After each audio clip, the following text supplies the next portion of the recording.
Vale. Bueno, ya en los vídeos anteriores hemos hablado de material, de novedades y de cosas técnicas de la tienda. Y en uno de los vídeos anteriores también nos hablamos de unas técnicas de conducción y de qué aportaba un casco integral o unas gafas de pantalla para el enduro o para el descenso.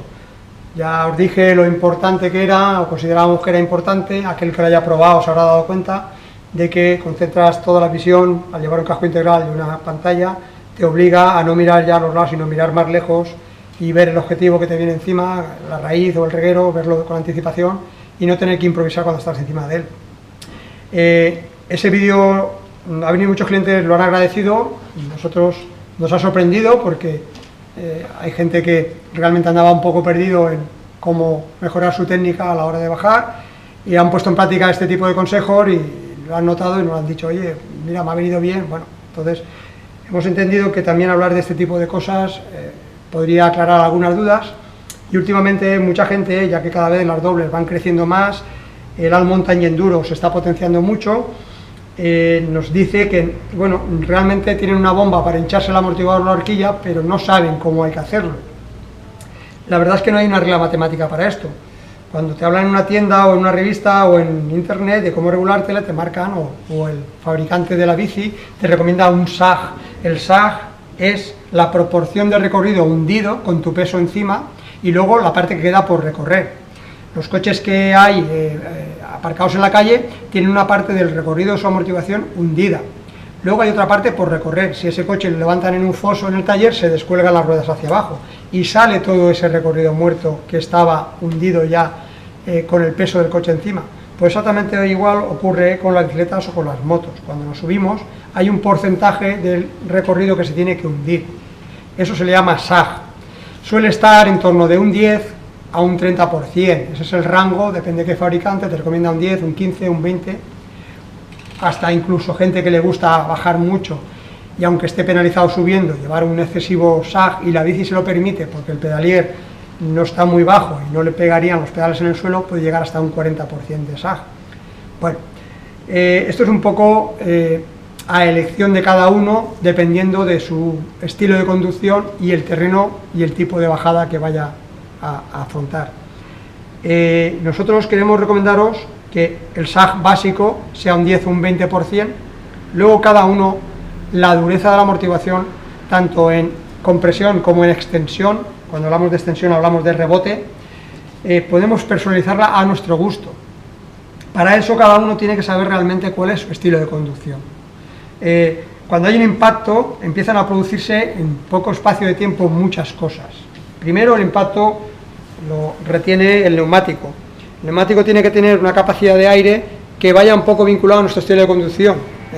A partir de ahí ya tenemos nuestra primera amortiguación que la hace el neumático. Luego viene un poco la absorción que tenga esa llanta. Hoy en día se están poniendo muy de moda las llantas en carbono, pero la primicia de ellas no es el peso, sino la capacidad de absorción que tienen por debajo del neumático. A partir de ahí, ese primer filtro lo pasa a la amortiguación, a la horquilla. Pues empezamos ahí a valorar cómo retiene ese impacto la horquilla y nosotros cómo lo retenemos arriba, porque la mejor amortiguación que hay en el mundo, la mejor horquilla, la más perfecta, son nuestros brazos. Los brazos de Steve Pitt, que es un corredor más que experto en el tema de enduro y descenso, pues esos brazos serían una de las mejores horquillas que hay hoy en día en el mundo, por la cantidad de datos que tiene archivados dentro y cómo filtra los impactos y absorbe él.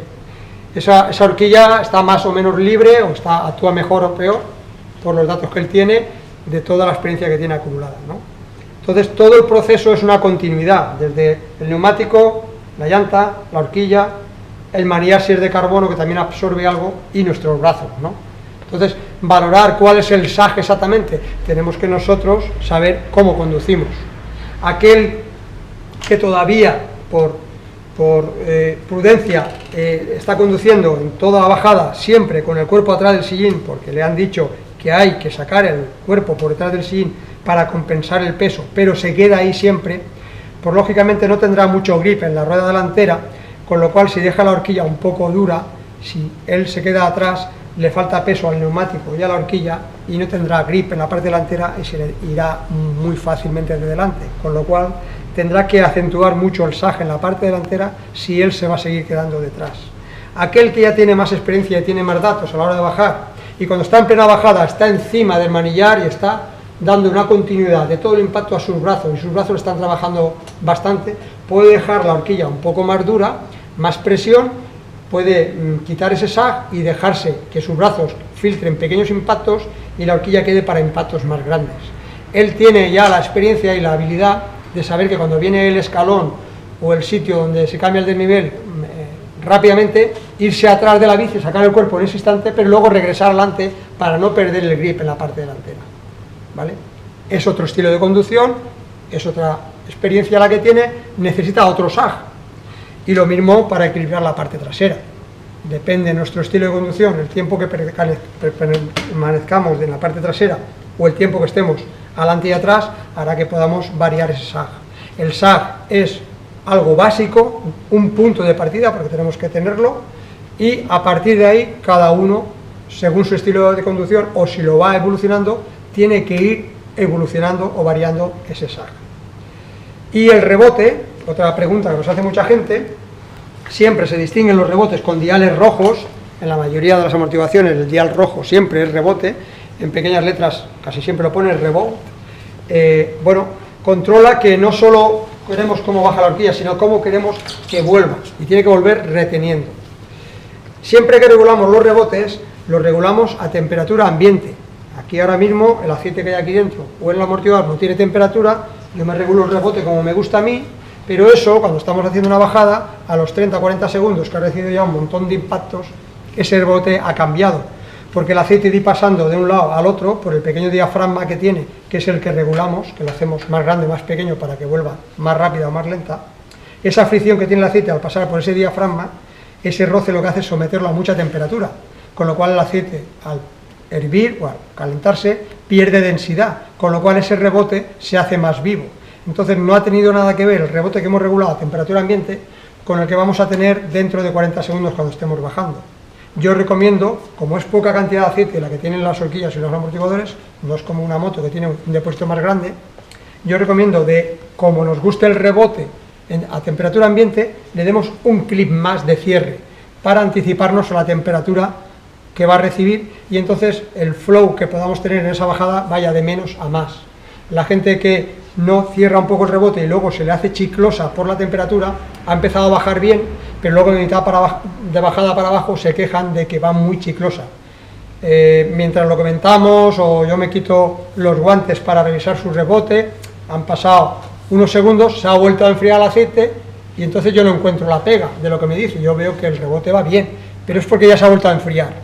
Y entonces él tiene razón y yo también tengo razón.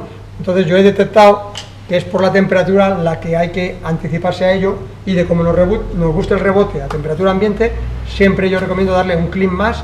Empezaremos la bajada pues un poco entonándonos con ella, y a los 30-40 segundos ya se habrá calentado el aceite, ya irá como realmente queríamos, y a partir de ahí iremos en la bajada en progresión, de menos a más, y notaremos la bicicleta siempre fiable y pegada al suelo tanto delante como detrás.